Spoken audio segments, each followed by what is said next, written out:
सावन सोमवार व्रत की कथा।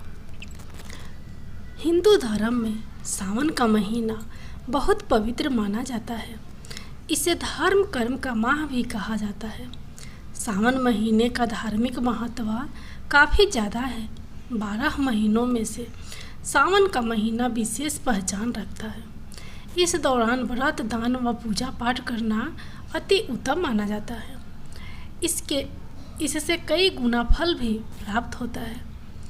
इस बार का सावन अपने आप में अनूठा होगा। हमारे पुराणों और धर्म ग्रंथों को उठा कर देखें तो भोले बाबा की पूजा के लिए सावन के महीने की महिमा का अत्यधिक महत्व है। इस महीने में ही पार्वती ने शिव की घोर तपस्या की थी और शिव ने उन्हें दर्शन भी इसी महीने में दिए थे। तभी से भक्तों का विश्वास है कि इस महीने में शिव जी की तपस्या और पूजा पाठ से शिव जी जल्द प्रसन्न होते हैं और जीवन सफल बनाते हैं। अब आइए सावन माह के कथा का श्रवण करते हैं। अमरपुर नगर में एक धनी व्यापारी रहता था। दूर दूर तक उसका व्यापार फैला हुआ था। नगर में उस व्यापारी का सभी लोग मान सम्मान करते थे। इतना सब कुछ होने पर भी वह व्यापारी अंतर्मरण से बहुत दुखी था, क्योंकि उस व्यापारी का कोई पुत्र नहीं था। दिन रात उसे एक ही चिंता सताती रहती थी। उसकी मृत्यु के बाद उसके इतने बड़े व्यापार और धन संपत्ति को कौन संभालेगा। पुत्र पाने की इच्छा से वह व्यापारी प्रत्येक सोमवार भगवान शिव की व्रत पूजा किया करता था। सायंकाल को व्यापारी शिव मंदिर में जाकर भगवान शिव के सामने घी का दीपक जलाया करता था। उस व्यापारी की भक्ति देखकर एक दिन देवी पार्वती ने भगवान शिव से कहा, हे प्रनाथ, यह व्यापारी आपका सच्चा भक्त है।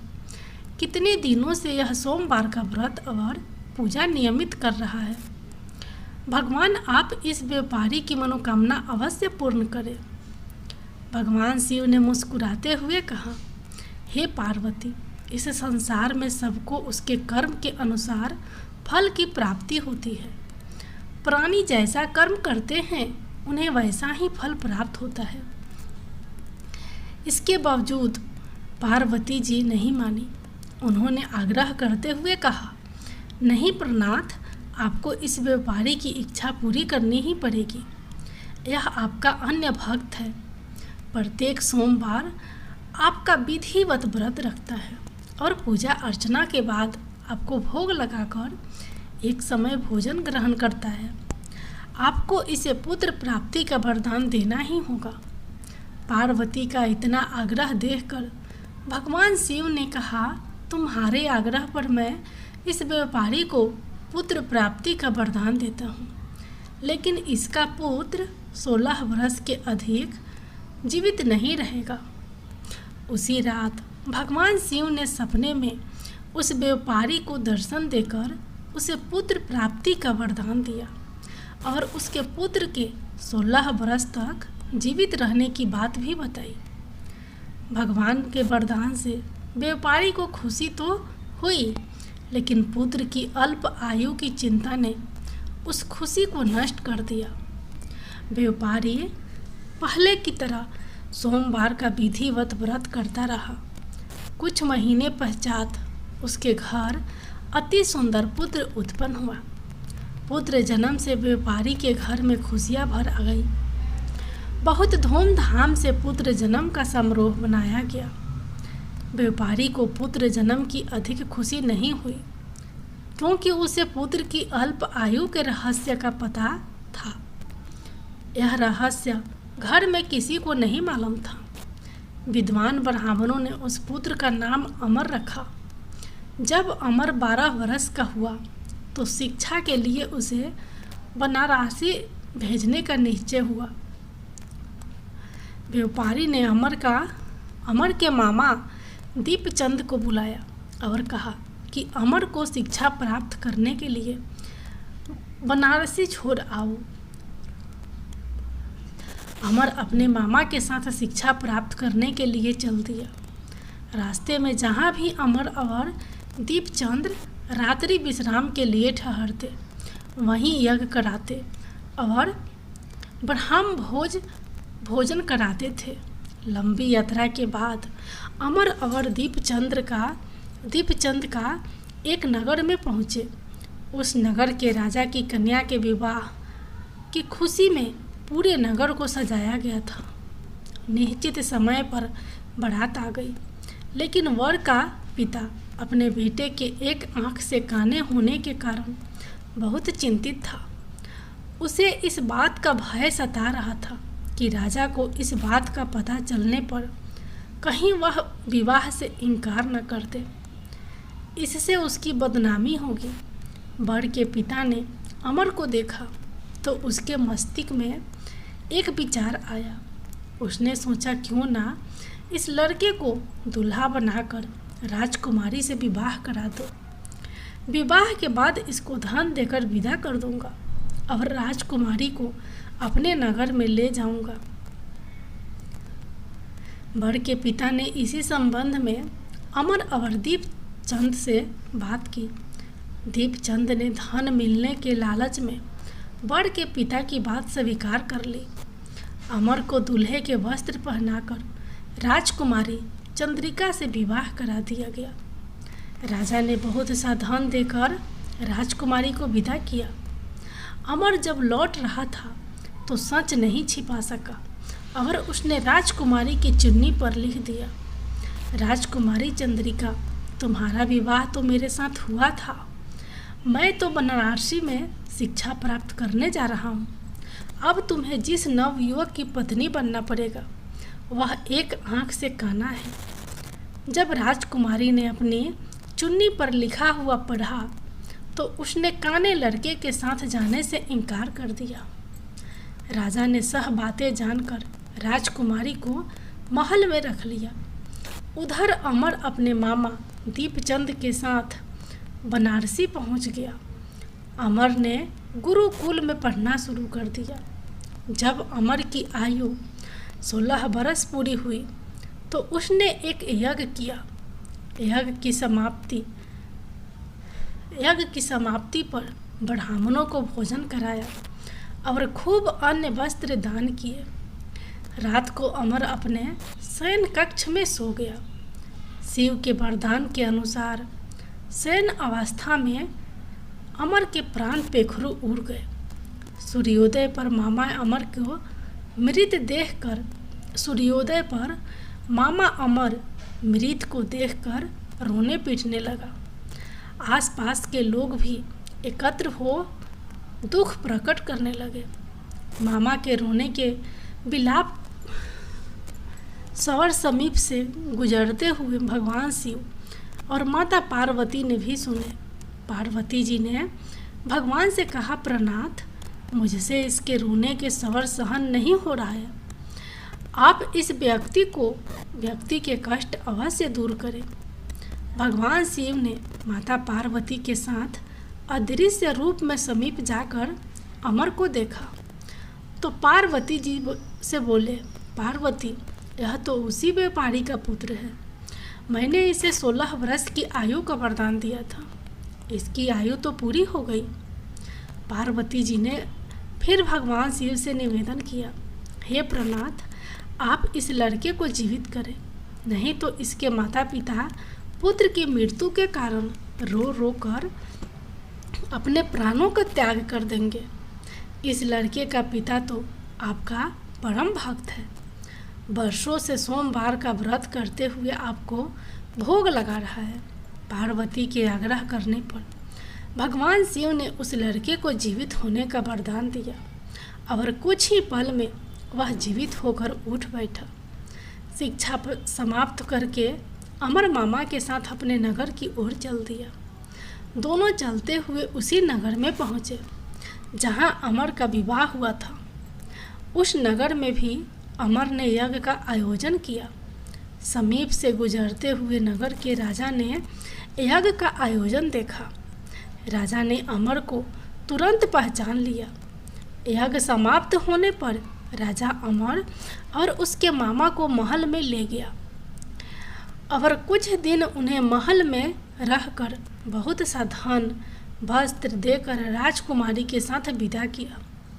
रास्ते में सुरक्षा के लिए राजा ने बहुत से सैनिकों को भी साथ भेजा। दीपचंद ने नगर में पहुंचते ही एक दूत को घर भेजकर अपने आगमन की सूचना भेजी। अपने बेटे अमर के जीवित वापस लौटने की सूचना से व्यापारी बहुत प्रसन्न हुआ। व्यापारी ने अपनी पत्नी के साथ स्वयं को एक कमरे में बंद कर रखा था। भूखे प्यासे रहकर व्यापारी और उसकी पत्नी बेटे की प्रतीक्षा कर रहे थे। उन्होंने प्रतिज्ञा कर रखी थी कि यदि उन्हें अपने बेटे की मृत्यु का समाचार मिला तो दोनों अपने प्राण त्याग देंगे। व्यापारी अपनी पत्नी और मित्रों के साथ नगर के द्वार पर पहुंचा। अपने बेटे के विवाह का समाचार सुनकर पुत्र वधू राजकुमारी चंद्रिका को देखकर उसकी खुशी का ठिकाना न रहा। उसी रात भगवान शिव ने व्यापारी के सपने में आकर कहा, हे श्रेष्ठी, मैंने तेरे सोमवार के व्रत करने और व्रत कथा सुनने से प्रसन्न होकर तेरे पुत्र को लंबी आयु प्रदान की है। व्यापारी बहुत प्रसन्न हुआ। सोमवार का व्रत करने से व्यापारी के घर में खुशियाँ लौट आई। शास्त्रों में लिखा है कि जो स्त्री पुरुष सोमवार का विधिवत व्रत करते और व्रत कथा सुनते हैं उनकी सभी इच्छाएं पूरी होती है। शिवलिंग पर जल चढ़ाने से कौन से फल की प्राप्ति होती है, आज आप श्रवण करेंगे दुख दरिद्र का नाश करने वाली भोलेनाथ की पौराणिक कथा। यह कथा शिव पुराण में वर्णित है। शिव पुराण में कहा गया है, जो भी भक्त इस कथा को शांत मन से भक्ति भाव से सुनता है तो उसकी जन्मों की दुख दरिद्र समाप्त हो जाती है। दरिद्र धनवान हो जाते हैं, रोगी रोग मुक्त हो जाते हैं, भाग्य के द्वार खुल जाते हैं। शिवलिंग पर जल चढ़ाने से किस फल की प्राप्ति होती है, आइए श्रवण करते हैं शिवजी माता पार्वती की कल्याणकारी कथा। यदि आपने यह कथा पूरे अंत तक सुन लिया तो यकीनन आपको अपनी परेशानियों का हल भगवान के प्रति श्रद्धा और भक्ति 100 गुना ज़्यादा बढ़ जाएगी। तो इसलिए कथा को पूरे मन से सुने। कथा को पूरा सुनने से लाभ मिलता है और आधा अधूरा सुनने से भगवान का अपमान होता है। साथ ही आप सभी वीडियो को एक लाइक करके ओम नमः शिवाय या हर हर महादेव कमेंट में ज़रूर लिखें। शिव पुराण के अनुसार एक गांव में एक गरीब ब्राह्मण अपनी पत्नी व अपने पुत्र के साथ रहा करता था। उसके पुत्र का नाम सोमदत्त था। वह गरीब बूढ़ा ब्राह्मण नित्य प्रति शिव जी को जल चढ़ाया करता था और उसकी पत्नी ब्राह्मणी को यह सब बिल्कुल भी पसंद नहीं था।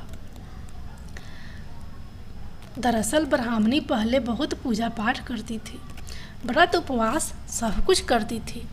इतना सब कुछ करने के बाद भी उसकी गरीबी दूर नहीं हो रही थी।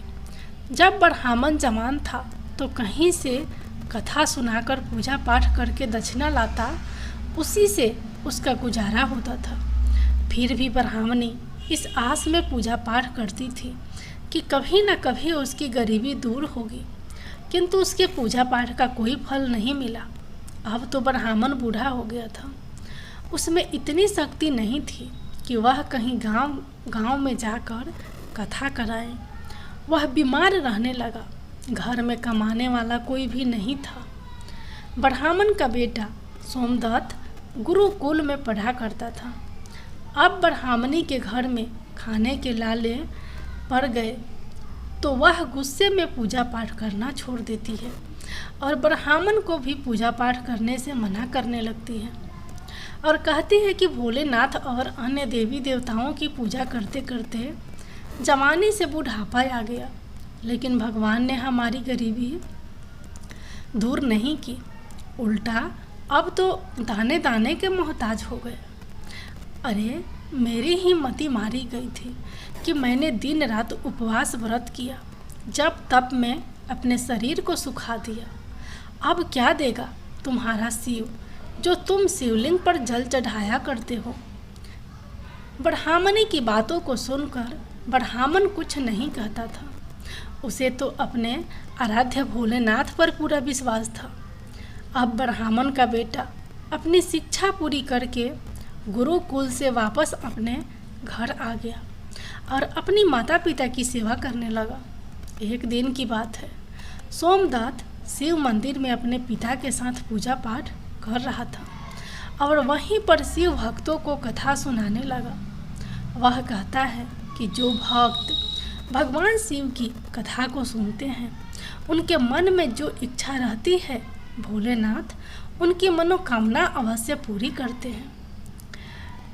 सोमदत्त की यह सब बातें मंदिर में पूजा करने आए उसी राज्य के राजा ने सुन लिया और उसे यह बात बहुत ही अच्छी लगी और उसने सोमदत्त को अपने यहाँ राजकुमारी को कथा सुनाने के लिए नौकरी पर रख लिया। अब सोमदत्त प्रतिदिन राजा के लड़की को कथा सुनाने जाया करता था। वहाँ से दक्षिणा में जो भी मिलता उसमें ही वह अपने परिवार का पालन पोषण करने लगा। इस पर भी ब्राह्मणी खुश नहीं थी। उसने कहा, मुझे अपने बच्चे की भविष्य की चिंता है। हमारा जीवन तो जैसे तैसे कट गया, लेकिन मेरे पुत्र का जीवन अभी बाकी है। हमारे मरने के बाद उसका क्या होगा? हमारी भक्ति पूजा पाठ का फल लगता है कभी नहीं मिलेगा। क्या भोलेनाथ को मेरा मोह, मेरा दुख नहीं दिखाई देता? मेरा पुत्र राजा के घर से जो कुछ भी लेकर आता है, माना कि उससे हमारे पूरे परिवार का पेट भर जाता है, किंतु और भी आवश्यकताएं कैसे पूरी होगी? ईश्वर ने अपनी आंखें क्यों बंद कर रखी है? क्या मेरे पुत्र को हमारे तरह ही गरीबी में रहना होगा? ब्राह्मण और ब्राह्मणी की ये करुण पुकार जब माता पार्वती ने सुना तो उन्होंने शिव जी से कहा, हे देव महेश्वर, आप सर्वज्ञ हैं। आप क्यों इन दोनों की परीक्षा ले रहे हैं? प्रभु, ब्राह्मण आपका परम भक्त है, अब आप उसके दुख का नाश करें। प्रभु, अन्यथा यह ब्राह्मण कहीं आपकी पूजा करना बंद न कर दे, कहीं उसके मन में आपके प्रति विश्वास समाप्त न हो जाए। माता पार्वती की बात को सुनकर भोलेनाथ ने कहा, हे देवी, आप चिंता ना करें। मैंने उनके भाग्य उदय का बीज तो पहले ही बो दिया है। अब हम दोनों को साथ में लक्ष्मी जी विष्णु जी को लेकर इस ब्राह्मण के घर जाने का समय आ गया है। मेरी कृपा के साथ ही वह ब्राह्मण दंपति विष्णु लक्ष्मी के कृपा के पात्र हैं। उन दोनों पति पत्नी ने हम दोनों की पूजा एक साथ की है। हे देवी, पृथ्वी लोक पर जाकर हमें शिव लीला करनी है। अब शिव जी तुरंत माता पार्वती जी के साथ नंदी पर सवार होकर वैकुंठ लोक में जाते हैं, जहाँ दयानिधि भगवान विष्णु शेषनाग के शैया पर विराजमान थे। माता लक्ष्मी उनके पांव दबा रही थी। तब शिव जी ने विष्णु जी से पृथ्वी लोक पर चलने को कहा। विष्णु जी बोले, हे देवी लक्ष्मी, चलिए, हमारे भक्त का बुलावा आया है। अब क्या था, चारों देवी देवता साधु का वेश धारण कर पृथ्वी पर उपरोक्त ब्राह्मण के घर पहुंचकर अलख जगाया और कहा, अलख निरंजन, अलख निरंजन। घर में से बूढ़ा ब्राह्मण निकला। उसने उन्हें प्रणाम किया तो उन साधु वेशधारी भगवान विष्णु और शिव जी ने कहा, हम रात्रि में आपके घर पर विश्राम करेंगे। इस पर ब्राह्मण पुत्र सोमदत्त ने अतिथि देवो भव ऐसा विचार कर कहा, महाराज, मेरे घर में दक्षिणा में मिले दाल भात आदि से हम तीनों के भोजन की पूर्ति होती है, अतः मैं एक समय के भोजन की व्यवस्था कर सकता हूँ। साधुओं ने उसे एक बर्तन देकर कहा कि वह दाल भात इस बर्तन में बनाऊं तो हम सबको दोनों समय का भोजन बन जाया करेगा। इस प्रकार उस बर्तन में बने भोजन से दोनों समय के भोजन की पूर्ति हो गई। अगले दिन प्रातः काल में सोमदत्त जाने लगा तो साधु रूपी भगवान शिव जी ने पूछा, हे पुत्र, तुम कहाँ जा रहे हो? उसने कहा, हे साधु महाराज, मैं राजा की लड़की को कथा सुनाने जा रहा हूँ। साधु ने कहा, तुम कथा सुनाने के बाद राजा की लड़की से पूछना कि तुम किस अभिलाषा की पूर्ति के लिए कथा सुनती हो। अब सोमदत्त राजकुमारी को कथा सुनाने के बाद वही प्रश्न पूछता है कि तुम किस अभिलाषा की पूर्ति के लिए कथा सुनती हो। राजा की लड़की ने कहा, मैं इस अभिलाषा से कथा सुनती हूँ कि मुझे ऐसा वर मिले जिसकी चर्चा सभी की जबान पर हो, उसके माथे पर चांद और सूरज की रोशनी हो तथा वह भाग्य का ऐसा धनी हो कि उसके कदमों में लक्ष्मी थिरकती हुई हो तथा ऐसी बारात हो जैसी किसी ने अब तक नहीं देखी हो। अब वापस आकर सोमदत्त ने राजकुमारी की सारी बातें साधुओं को बताई। अब अगले दिन प्रातः काल में जब वह कथा सुनाने के लिए जाने लगा तो साधुओं ने कहा, बच्चा, आज राजा की बेटी से फिर वही प्रश्न करना। वह फिर से तुम्हें कल वाली बातें बताए तो तुम यह तुरंत कह देना कि जैसा पति तुम्हें चाहिए वैसा केवल मैं ही हूँ, ऐसा कहकर भाग आना। सोमदत्त ने कहा, हे साधु महाराज, कहाँ मैं गरीब ब्राह्मण जिसका घर उसकी ही दी हुई दक्षिणा से पर चलता है, और कहाँ वह राजा की पुत्री। राजा मुझे और मेरे परिवार को मृत्यु दंड देकर मौत के घाट उतार देगा, अतः मैं ऐसा नहीं करूँगा। साधु ने कहा कि ठीक है, हम तुम्हें परिवार सहित अभी श्राप से भस्म किए देते हैं। सोमदत्त पहले ही उनके चमत्कार से डरा हुआ था। उसने सोचा कि राजा तो बाद में मृत्यु दंड देगा, यह तो अभी अपने श्राप से भस्म कर देंगे। अतः साधुओं को आश्वासन देकर कथा सुनाने के लिए चला गया। कथा सुनाने के बाद सोमदत्त ने कहा, हे राजकुमारी, कल आपने जो बताया था उसके अनुसार जैसा वर तुम्हें चाहिए वैसा वर मैं ही हूँ। ऐसा कहकर तुरंत वह वहाँ से भाग आया। राजा की पुत्री को एकदम आघात पहुँच गया। उसने दासी के द्वारा अपने पिताजी को बुलाकर सह बात बताई। राजा ने आश्वासन दिया कि उस उदंड ब्राह्मण को उसकी सज़ा मिलेगी। राजा ने तुरंत अपने मंत्रियों से विचार विमर्श किया। एक वरिष्ठ मंत्री ने कहा, महाराज, उसने अपराध तो फांसी दिए जाने वाला किया है, परंतु वह एक ब्राह्मण है। उसे फांसी देने पर एक ब्राह्मण हत्या का पाप लगेगा। कुछ ऐसा किया जाए कि वह दंडित भी हो जाए और ब्राह्मण हत्या का पाप भी ना लगे। काफ़ी विचार विमर्श करने के बाद तय हुआ कि शादी का निमंत्रण पत्र कुछ शर्तों के साथ भिजवाया जाए। राजा ने शर्तों वाला निमंत्रण पत्र लिखवाकर अपने नौकर के हाथ सोमदत्त के पिता के पास भिजवा दिया। उधर सोमदत्त ने घर पहुंचकर साधुओं को बताया कि आपके कहे अनुसार। कहने पर राजकन्या बहुत क्रोधित हो गई। अब शीघ्र ही फांसी का संदेश पहुंचने वाला है। कुछ समय बाद नौकर निमंत्रण पत्र लेकर वहां पहुंच गया। साधुओं ने नौकर को सम्मान सहित बिठाकर सोमदत्त को निमंत्रण पत्र पढ़कर सुनाने को कहा। पत्र इस प्रकार था, अर्थात पत्र पर लिखा था, हे ब्राह्मण पुत्र, हमें तुम्हारा शादी का प्रस्ताव मंजूर है, परंतु साथ साथ हमारी कुछ शर्तें भी हैं। हमारे द्वारा सभी शर्त पूरी करने पर हम अपनी कन्या का विवाह तुम्हारे साथ करा देंगे। शर्त पूरी ना होने पर तुम्हें परिवार सहित फांसी दे दी जाएगी। शर्त इस प्रकार से है। पहली शर्त, बारातियों के ठहरने वाले सभी बारात घर तथा बनाए गए सभी तंबू बारातियों से भरे होने चाहिए। कोई भी तंबू खाली नहीं रहना चाहिए।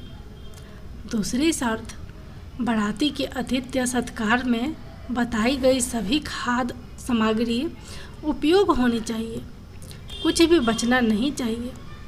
तीसरी शर्त, ऐसी अद्भुत बारात आनी चाहिए जिसकी प्रशंसा हर व्यक्ति के ज़बान पर हो। बारात आने पर यदि कोई भी शर्त अधूरी होगी तो बारात में आने वाले सभी बारातियों को फांसी दे दी जाएगी। पत्र पढ़कर सोमदत्त डर से कांपने लगा।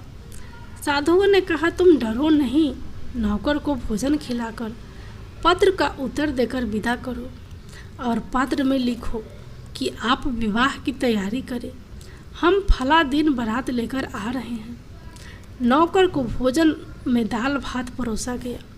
नौकर की थाली में चमत्कार से 36 प्रकार का भोजन बन गया।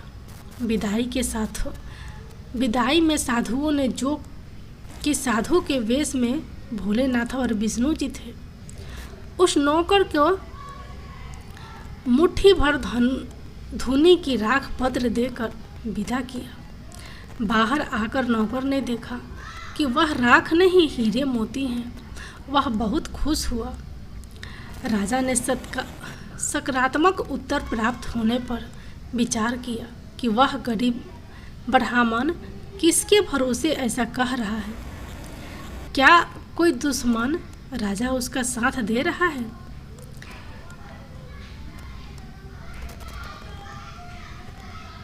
यही सोचकर राजा ने शहर में तमाम बारात घर सजवा दिए और अनेकों तंबू लगवा दिए।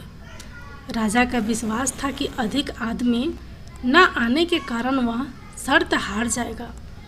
सोमदत्त अपनी बारात में चलने के लिए जिसे भी कहता वहीं उसे यह कहकर मना कर देता कि नहीं, तुम्हारा तो अंतिम समय आ गया है।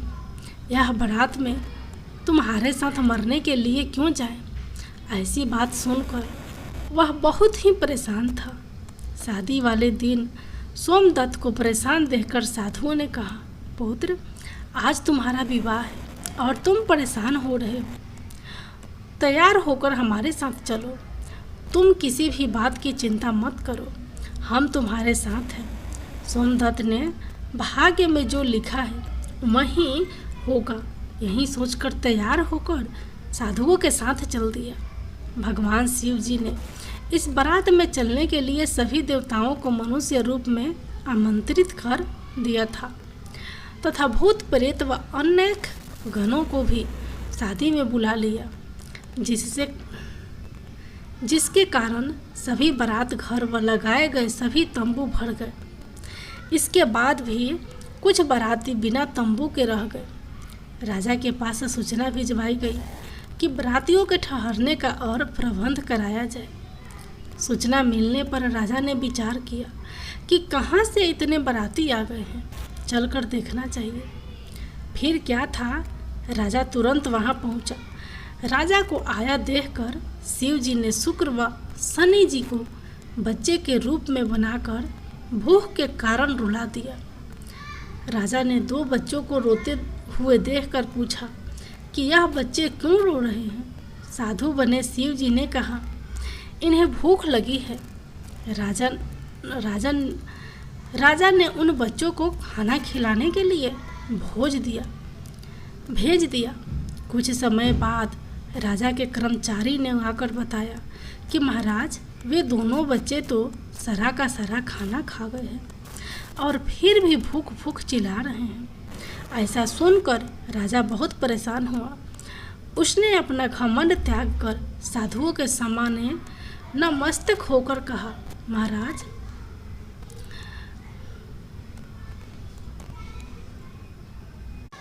अब मेरी लाज आपके हाथ में है। साधुओं ने कहा, कोई बात नहीं, सब कुछ ठीक हो जाएगा। तुम घर जाकर बारात की अगवानी की तैयारी करो। राजा ने शहर को बहुत ही दूर सुंदर ढंग से सजाया। जगह जगह झालरों से पूरा शहर एक दुल्हन की तरह सजाया गया। सोमदत्त भी विवाह की पोशाक में एक राजकुमार की तरह बहुत सुंदर दिखाई दे रहा था। शाम के समय उसे एक सुंदर रथ में बिठाया गया। रथ के आगे अनेक प्रकार के बैंड बाजे नगारे वाले झूम रहे थे, नाच रहे थे। दूल्हे के मस्तक पर सेहरे को चांद और सूरज से सजाया गया। बाराती हाथ में मुद्राएं लेकर एक दूसरे पर निछावर करके इधर उधर उड़ा रहे थे। बारात के इस विहंगम दृश्य को देखकर लोग आपस में कहने लगे कि इस ब्राह्मण के भाग्य को तो देखो, इसके मस्तक के चेहरे में चांद सूरज और चारों तरफ से इस प्रकार धनी लक्ष्मी उड़ाया जा रहा है, मानो किसी बड़े राजा की बारातें निकल रही है। ऐसी बारात हमने अपने जीवन में कभी नहीं देखी और न आगे देखने की उम्मीद है। यह भाग का बड़ा धनी है। राजा के मुंह से इस प्रकार की बातों को सुन करके माता पार्वती ने कहा, प्रभु आप जिस पर कृपा करते हैं उसके लिए अन्य धन के भंडार खोल देते हैं। भगवान भोलेनाथ ने कहा, हे पार्वती, जो भक्त मेरी पूरी श्रद्धा भक्ति से पूजा करते हैं मैं उन्हें उनके पूजा का फल अवश्य देता हूँ। उन्हें दुख तभी तक झेलना पड़ता है जब तक कि उनके पाप कर्म खत्म नहीं हो जाते हैं। पुण्य कर्म जैसे ही उदय होते हैं उनके भाग्य के दरवाजे खुल जाते हैं और जो भक्त भगवान की कथाओं को सुनता है उन्हें भी राजकुमारी की तरह फल प्राप्त होता है। राजकुमारी ने प्रतिदिन भगवान की कथाएं सुनी। उसने मन में जो भी कामना की उसे वह मिला। यह तो भोलेनाथ, माता पार्वती, विष्णु जी, लक्ष्मी जी की महिमा थी, जिसके कारण ब्राह्मण धनी हो गया। उसका भी घर महल की तरह सुंदर हो गया। उसके घर में नौकर चाकर इत्यादि सब कुछ आ गए। भोलेनाथ की जय हो, माता पार्वती की जय हो।